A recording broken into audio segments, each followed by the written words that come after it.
Hey welcome YouTube. I am Aniket and you are watching wet study. तो आज मैं discuss करने वाला हूँ म्यूटेशन को। और ये हमारा टॉपिक भी है mutations and genetic code, chapter 6 biology 12th, page number 113। तो आप वो भी ओपन कर सकते हैं।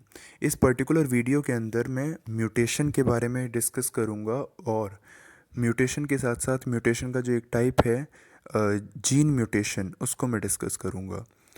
इसके अलावा जो क्रोमोसोमल म्यूटेशन है वो मैं जब चैप्टर 5 को डिस्कस करूँगा तब मैं उसे डिस्कस करूँगा।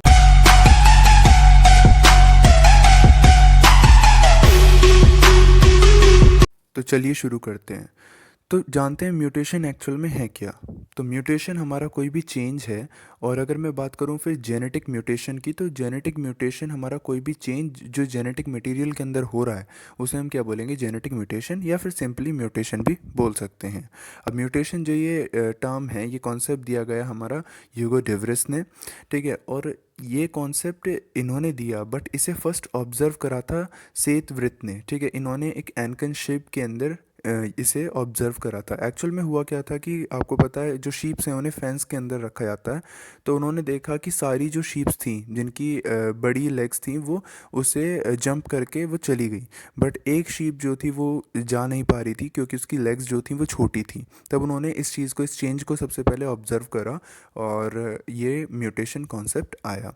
अब कुछ प्रॉपर्टीज़ हैं म्यूटेशन की जिन्हें हमें डिस्कस करना है। सबसे पहली आती है हमारी कि म्यूटेशंस जो हैं वो हमारी रेयर होती हैं, ठीक है। ऐसा नहीं है कि म्यूटेशन रोज़ मतलब डेली हो रही हैं, ठीक है, आराम से कोई भी बहुत कॉमन है, ऐसा नहीं है, ठीक है। ये हमारी रेयर होती हैं। दूसरी बात आती है कि म्यूटेशन हमारी सडन होती हैं, ठीक है, मतलब कभी भी हो सकती हैं। तीसरी बात है ये रैंडम होती हैं, कभी भी कहीं भी। और ये हमारी डिसकॉन्टीन्यूस हैं। डिसकॉन्टीन्यूस का मतलब क्या होता है कि पहले मैं आपको कॉन्टीन्यूस जो करेक्टर है वो बता देता हूँ। कॉन्टीन्यूस करेक्टर का आपका एग्जांपल है जैसे कि आपका स्किन कलर, ठीक है। स्किन कलर के अंदर आपको ऐसा नहीं है कि प्योर ब्लैक, ठीक है, और प्योर वाइट ऐसे लोग मिलेंगे, नहीं। आपको ब्राउन शेड भी मिलती हैं, ब्राउन स्किन टोन भी मिलती हैं, और ब्राउन के अंदर भी थोड़ा डार्क ब्राउन, लाइट ब्राउन, ठीक है, मतलब बहुत सारी जो शेड्स हैं वो स्किन टोन के अंदर मिलती हैं। बट म्यूटेशंस ऐसी नहीं है। म्यूटेशंस हमारी कैसी हैं, ये डिसकॉन्टीन्यूस है, मतलब कि एक्सट्रीम वैल्यू पे ये हमारी लाई करेंगी और ये हमारी सिग्निफिकेंट होती हैं। अब म्यूटेशंस हमारी मोस्टली हार्मफुल होती हैं, ठीक है। हमेशा हार्मफुल नहीं, बट हाँ मोस्टली हार्मफुल होती हैं क्योंकि म्यूटेशंस ही हमारी इवोल्यूशन भी करवाती हैं, तो इसलिए हमेशा हार्मफुल नहीं होती। अब मैं बात करूं कि म्यूटेशंस हमारी मोस्टली रिसेसिव होती हैं, ठीक है। रिसेसिव होती हैं म्यूटेशंस, हमें मतलब मोस्टली, हमेशा की मैं बात नहीं कर रहा हूँ, एक मोस्ट टर्म की बात कर रहा हूँ। उसके बाद समटाइम ये हमारी लीथल भी हो सकती हैं, ठीक है। कुछ ये डेडली टू लाइफ, ठीक है, तब लीथलिटी रेट इनका ज़्यादा होता है। अब 6 पॉइंट आता है हमारा स्पॉन्टेनियस, मतलब स्पॉन्टेनियस भी हो सकते हैं या फिर इंड्यूस भी हो सकती हैं। स्पॉन्टेनियस मतलब कि वो नेचुरली हों, अपने आप हों, या फिर वो इंड्यूस भी हो सकती हैं कि मतलब आर्टिफिशियली उससे हमने इंड्यूस करा हो। 7वां पॉइंट आता है इसके अंदर कि ये हमारी अगर सोमेटिक सेल के अंदर हुई, ठीक है, सोमेटिक सेल बॉडी की जो सेल हैं सोमेटिक, उनके अंदर हुई तो ये नॉन इनहेरिटेबल होंगी, मतलब कि ये नेक्स्ट जनरेशन के अंदर पास ऑन नहीं होंगी, ठीक है। क्योंकि नेक्स्ट जनरेशन में अगर पास करनी है तो कहीं ना कहीं जो गैमीट्स हैं उनके अंदर होना चाहिए चेंज, ठीक है, मतलब कि जर्मिनल सेल के अंदर चेंज आना चाहिए, ठीक है। तो अगर जर्मिनल सेल के अंदर चेंज आएगा तो वो इनहेरिटेबल है, अगर वो सोमेटिक सेल के अंदर है तो नहीं है, ठीक है। तो कोई चेंज नहीं आएगा। ये सिंपल सी ऐसा एग्जांपल है कि मान लीजिए अगर मैं एक पर्सन है, ठीक है, एक पर्सन का अगर कहीं भी इंजरी हो जाती है, ठीक है, तो ऐसा नहीं है कि जो उसकी आने वाली जनरेशन है उसके अंदर भी वो इंजरी हो जाएगी, ठीक है। वो क्योंकि उसे सोमेटिक सेल के अंदर वो इंजरी हुई है, मान लीजिए उसके कोई भी हाथ कट गया, ठीक है, या पैर कट गया, तो ऐसा ज़रूरी नहीं है कि उसकी आने वाली जनरेशन के भी हाथ नहीं होगा या पैर नहीं होगा, ठीक है, क्योंकि वो सोमेटिक सेल के ऊपर चेंज आया है, ठीक है। बट हाँ अगर वो चेंज जर्मिनल सेल पर आ गया, जर्मिनल लेवल पर आ गया, तो वो इनहेरिटेबल होगा और वो नेक्स्ट जनरेशन के अंदर भी शो होगा। इसके बाद मैं बात करता हूँ म्यूटेशन जो है, म्यूटेशन एक्चुअल में इसका प्रोसेस होता क्या है। तो म्यूटेशन के अंदर हमारा क्या है कि जेनेटिक मटेरियल के अंदर हमारा चेंज आता है, ठीक है, डीएनए, जीन्स, क्रोमोसोम, इन सब में। और उसे हम क्या बोलेंगे कि जीनोटाइप हमारा चेंज हुआ, ठीक है। जब जीनोटाइप आपका चेंज हुआ तो उस चेंज जीनोटाइप की वजह से आपका जो आरएनए बनेगा, ठीक है, ट्रांसक्रिप्शन के बाद वो भी हमारा म्यूटेटेड बनेगा, ठीक है, म्यूटेटेड बनेगा। और म्यूटेटेड आरएनए से आपका क्या बनेगा, म्यूटेटेड आपका प्रोटीन या फिर एंजाइम बनेंगे, ठीक है, जिसकी वजह से क्या होगा कि आपका जो करेक्टर है या फिर फिनोटाइप है उसके अंदर चेंज आ जाएगा। अब यहाँ पर एक चीज़ ध्यान रखिएगा कि ऐसा हमेशा ज़रूरी नहीं है कि आपके जीनोटाइप के अंदर चेंज आया तो ज़रूरी नहीं है कि हमेशा ही फिनोटाइप के अंदर भी चेंज आएगा, बट हाँ मोस्ट केसेस में आ जाता है, बट हमेशा पॉसिबल नहीं है। इस चीज़ को मैं आगे डिस्कस करूँगा। अब इसके अंदर एक नोट आता है कि हमें कई बार ये चीज़ आती है कि वाइल्ड वैरायटी, ये टर्म यूज़ होती है, तो एक्चुअल में वाइल्ड वैरायटी या वाइल्ड टाइप है क्या। तो इसका सिंपल सा मतलब है कि जो परफेक्ट है, ठीक है, वाइल्ड में नॉर्मल एनवायरनमेंट में रहने के लिए जो सूटेबल है उसे हम वाइल्ड वैरायटी बोलते हैं, ठीक है, वो नॉर्मली सर्वाइव कर सकता है। जैसे कि अगर मैं बात करूँ कि आपने कहीं देखा होगा एल्बिनिज़म कॉमन है बहुत सारी स्पीशीज़ के अंदर, ह्यूमंस के अंदर भी है, काफ़ी स्पीशीज़ के अंदर एल्बिनिज़म कॉमन है हमारा, ठीक है, पैरट्स और इन सब के अंदर। तो वो जो एल्बेनिक पर्सन होता है या फिर एल्बेनिक जो एनिमल है वो हमारा वाइल्ड में रहने के लिए मतलब पूरा अच्छी तरह वो नहीं रह सकता वाइल्ड के अंदर। क्यों नहीं रह सकता, क्योंकि प्रेडेटर्स जो भी हैं वो उसे आसानी से रिकॉग्नाइज कर लेंगे, ठीक है, उनके लिए बहुत ज़्यादा ससेप्टेबल है। अब मैं बात करूं कि जो वेरिएशंस हैं, वेरिएशंस और म्यूटेशंस में क्या डिफरेंस है या क्या सिमिलैरिटीज़ हैं। तो वेरिएशन जो है वो रिज़ल्ट है म्यूटेशन का, मतलब म्यूटेशन क्या है, म्यूटेशन कोई भी चेंज हुआ, ठीक है, चेंज होने की वजह से वो अलग अलग हो गए। वेरिएशंस का मतलब है कि अलग अलग होना, ठीक है। तो कोई भी किसी इंडिविजुअल के अंदर म्यूटेशन हुई मतलब उसके अंदर चेंज हुआ तो वो दूसरों से अलग हो गया, तो इसलिए वेरिएशंस क्या है, रिजल्ट है म्यूटेशन का। तो यहाँ पर हमने डिस्कस कर लिया कि क्या रिलेशन है दोनों के बीच में। अब मैं डिस्कस करता हूँ कि टाइप्स ऑफ म्यूटेशंस हमारी क्या क्या होती हैं। तो टाइप्स ऑफ म्यूटेशन के अंदर हमारी ब्रॉडली दो टाइप हैं, एक है हमारा जीन म्यूटेशन और है हमारा क्रोमोसोमल म्यूटेशन। इस वीडियो के अंदर मैं सिर्फ और सिर्फ जीन म्यूटेशन को डिस्कस करूँगा। तो जीन म्यूटेशन के अंदर हमारा क्या होता है कि न्यूक्लियोटाइड सीक्वेंस के अंदर चेंज आता है, और न्यूक्लियोटाइड सीक्वेंस के अंदर चेंज किस में आ रहा है, मतलब डीएनए के अंदर, ठीक है। अब डीएनए के अंदर चेंज आया तो डीएनए के अंदर चेंज आ गया तो उसके बाद ट्रांसक्रिप्शन होगा उस डीएनए का, और ट्रांसक्रिप्शन के बाद हमारा आरएनए बनेगा। तो अब जब डीएनए के अंदर चेंज है तो आरएनए के कोडोन्स के अंदर भी चेंज आ जाएगा। अब जब इसके अंदर चेंज आ जाएगा तो फिर जो हमारा प्रोटीन बन रहा है इससे उसके अंदर भी चेंज आ जाएगा, ठीक है। तो ये हमारा जीन म्यूटेशन के अंदर आ गया। अब आपको ये चीज़ पता होगी कि जो हमारा मैंडल था, मैंडल ने ही पहली बार जीन का कॉन्सेप्ट दिया था। वो पहले क्या बोलते थे, जीन को फैक्टर फैक्टर बोलते थे, ठीक है। तो इसीलिए जो हमारे जीन म्यूटेशंस हैं उनकी वजह से, जीन म्यूटेशन की वजह से जो भी डिसऑर्डर्स हो रहे हैं, ठीक है, उन्हें हमने क्या बोल दिया, मेंडेलियन डिसऑर्डर्स। ये सारे मेंडेलियन डिसऑर्डर्स मैं डिस्कस करूंगा जब मैं चैप्टर 5 को डिस्कस करूंगा। इसके अंदर हमारे आते हैं phenylketonuria, haemophilia, colour blindness, sickle cell anaemia और थैलेसीमिया, ठीक है। साथ ही साथ मैं जब चैप्टर 5 डिस्कस करूंगा तब मैं क्रोमोसोमल म्यूटेशन भी डिस्कस करूंगा। इसके बाद हमारा आता है जीन म्यूटेशन को अब हमें ब्रीफ में डिस्कस करना है। तो जीन म्यूटेशन के अंदर जीन म्यूटेशन को हम पॉइंट म्यूटेशन भी बोल सकते हैं। देखिए जीन म्यूटेशन के अंदर हमारे दो टाइप आते हैं, एक आता है हमारा बेस सब्सटीट्यूशन, दूसरा आता है हमारा फ्रेम शिफ्ट। बेस सब्सटीट्यूशन के अंदर याद रखिएगा कि यहाँ पर रिप्लेस ऑफ न्यूक्लियोटाइड होता है।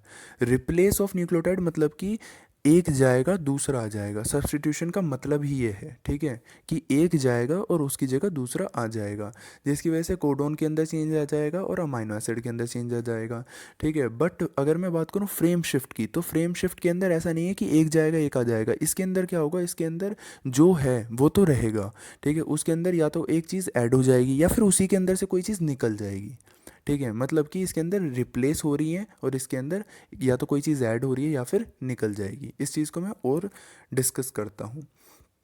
अब देखिए बेस सब्सटीट्यूशन के अंदर हमारा क्या होगा, बेस सब्सटीट्यूशन के अंदर हमारे दो कैटेगरी के अंदर हमने डिवाइड कर रखा है। अब बेस सब्सटीट्यूशन के अंदर एक चीज़ जा रही है दूसरी चीज़ आ रही है, तो अगर प्यूरिन जा रहा है और प्यूरिन ही आ रहा है तो उस टाइप को बोलेंगे हम ट्रांजिशन, ठीक है। मतलब कि एडेनिन गया ग्वेनिन आ गया या फिर ग्वेनिन गया एडेनिन आ गया, तो उसे हम क्या बोलेंगे, ट्रांजिशन बोलेंगे। या फिर सिमिलर पायरिमिडीन जाए पायरिमिडीन आ जाए।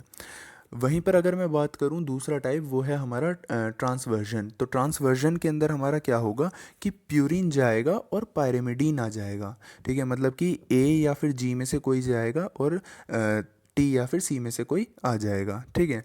और इसका एग्जांपल हमारा आता है हमारा सिकल सेल अनीमिया, ठीक है। तो सिकल सेल अनीमिया के अंदर हमारा क्या होता है कि GAG कोडोन होता है, ठीक है, जो कि ग्लूटामिक एसिड के लिए कोड करेगा। बट उसकी जगह हमारा क्या आ जाता है, उसकी जगह हमारा GUG आ जाता है, जो कि हमारा वलाइन को कोड कर देता है, और पूरी बीटा ग्लोबिन की चेन जो है वो चेंज हो जाती है, ठीक है। अब इसी, तो ये तो हो गया हमारा इसका डिवीजन। इसी अगला डिवीजन क्या है इसी पर बेस सब्सटीट्यूशन का, इसमें 3 आते हैं, same sense mutation, miss sense mutation और नॉन सेंस म्यूटेशन। देखिए इसके अंदर क्या होता है, जैसा कि मैं आपको पहले बताया था अभी कि ज़रूरी नहीं है हमेशा जीनोटाइप में चेंज होने की वजह से फिनोटाइप चेंज हो, उसका आंसर यहाँ पे मिल जाएगा आपको। यहाँ पे मैं क्या बताऊँगा कि देखिए यहाँ पर एक कोडोन है GAG, ठीक है। इसके अंदर जो ये G है ना, इस न्यूक्लियोटाइड की जगह हमारे यहाँ पे आ गया A, ठीक है। तो अब ये क्या बन गया, GAA बन गया। आप अगर अपना जेनेटिक कोड खोल करके देखेंगे तो उसके अंदर आपको पता चलेगा कि जो GAG है वो भी ग्लूटामिक एसिड के लिए कोड कर रहा है, और जो GAA है वो भी ग्लूटामिक एसिड के लिए कोड कर रहा है। तो क्या यहाँ पे अमाइनो एसिड में चेंज हुआ, नहीं हुआ, ठीक है। तो क्या होगा, नॉर्मल एंजाइम बनेगा। तो यहाँ पे क्या हुआ कि जेनेटिक लेवल पर तो आपका चेंज हो गया, ठीक है, जेनेटिक लेवल पर आपके चेंज हो गया, बट फिनोटिपिक लेवल पर आपको चेंज ऑब्जर्व नहीं होगा। तो मैं सेम सेंस म्यूटेशन की बात कर रहा था, ठीक है, या फिर इसे साइलेंट म्यूटेशन भी कभी कभी बोलते हैं। तो अब इस सेकंड टाइप क्या आता है जिसके अंदर हमारा है miss sense mutation. Miss sense mutation के अंदर हमारा क्या होगा कि अमाइनो एसिड चेंज होगा, मतलब कि इसके अंदर क्या होगा कि मान लीजिए GAG है, ठीक है, जैसे कि मैं सिकल सेल एनीमिया की बात कर रहा था, तो इसकी जगह हमारा GUG आ गया, तो यहाँ पे पहले ग्लूटामिक एसिड था, अब वो वलाइन आ गया, ठीक है। तो यहाँ पे नॉन फंक्शनल एंजाइम बनेगा और या उसकी जो फंक्शन है वो अल्टर हो जाएगा, ठीक है। थर्ड चीज़ आती है यहाँ पे non sense mutation. Non sense mutation के अंदर क्या होगा कि कोई अमाइनो एसिड आएगा ही नहीं, मतलब कि जैसे GAG था, GAG हमारा ग्लूटामिक एसिड के लिए कोड कर रहा था, उसकी जगह हमारा UAG हो गया। UAG आपको पता हो तो एक स्टॉप कोडोन है, मतलब कि ये जो हमारा प्रोसेस है उसे स्टॉप कर देगा और यहाँ पर कोई एंजाइम नहीं बनेगा। तो ये तो थे इसकी डिवीज़न। इसके बाद मैं बात करता हूँ फ्रेम शिफ्ट म्यूटेशन की। तो फ्रेम शिफ्ट म्यूटेशन में जैसे कि आपको बता चुका हूँ ऑलरेडी कि 2 टाइप का होता है, एडिशन और डिलीशन, ठीक है। एडिशन के अंदर तो कोई चीज़ आ जाएगी और डिलीशन के अंदर चली जाएगी। इसकी मैं डेफिनेशन पढ़ता हूँ, लॉस और एडिशन ऑफ वन और rarely more than one nitrogenous base in the structure of DNA, ठीक है। जनरली एक ही होता है, ठीक है, बस कभी कभी एक से ज़्यादा मतलब 2 हो सकते हैं, ठीक है। बट अगर ये 3 है ना तो उसे हम फ्रेम शिफ्ट म्यूटेशन नहीं बोलेंगे, ठीक है, या फिर 3 के मल्टीपल, ठीक है, याद रखिएगा 3 या फिर 3 के मल्टीपल नहीं होने चाहिए। देखिए क्यों, क्योंकि अगर 3 ऐड हो रहे हैं या फिर 3 डिलीट हो रहे हैं, कुछ भी हो रहा है, तो उसकी वजह से क्या होगा कि सिर्फ एक ही कोडोन के अंदर चेंज आएगा, ठीक है, सिर्फ एक कोडोन के अंदर चेंज आएगा, तो उसकी वजह से क्या होगा कि सिर्फ एक अमाइनो एसिड के अंदर चेंज आएगा, मतलब कि आपका पूरा जो फ्रेम है वो शिफ्ट नहीं हो रहा है, ठीक है। तो देखिए मैंने यहाँ पे लिख भी रखा है कि इफ़ 3 न्यूक्लियोटाइड एडेड और deleted then from this point one codon will be increase और डिक्रीज, जिसकी वजह से एक अमाइनो एसिड बढ़ जाएगा या फिर कम हो जाएगा, पूरे फ्रेम पर फ़र्क नहीं पड़ेगा। वहीं पर अगर मैं बात करूँ कि सिर्फ एक न्यूक्लियोटाइड आए या फिर 2 आए तो फिर क्या होगा, मान लीजिए यहाँ पर एक आया, ठीक है, एक आने की वजह से पूरा का पूरा यहाँ से जो फ्रेम है वो चेंज हो गया, ठीक है। फ्रेम चेंज होने की वजह से पूरा जो रीडिंग सीक्वेंस है वो चेंज हो जाएगा, जिसकी वजह से पूरा का पूरा जो आपका प्रोटीन बनेगा वो भी चेंज हो जाएगा, ठीक है। तो यहाँ पे आप देख सकते हैं इफ़ 1 और 2 न्यूक्लियोटाइड एडेड और deleted then from this point whole codon will be changed, तो इसे हम क्या बोलेंगे, फ्रेम शिफ्ट म्यूटेशन। अब बात आती है कि पॉइंट म्यूटेशन और फ्रेम शिफ्ट म्यूटेशन के अंदर क्या सिमिलैरिटीज़ हैं। तो मैं इस चीज़ को जानने के लिए आपको NCERT को ओपन करना होगा, NCERT पेज नंबर 113। तो यहाँ पर NCERT बोलती है टॉपिक नंबर 6.6.1, यहाँ पर NCERT की मैं एक लाइन रीड करता हूँ, Effect of point mutation that insert or delete a base in the structural gene can be better understood by the following simple example। और फिर उन्होंने एक एग्जाम्पल दे रखा है राम हैज़ रेड कैप वाला, ठीक है। तो यहाँ पे इन्होंने बोला है कि effect of point mutation that insert और delete a base in the structural gene.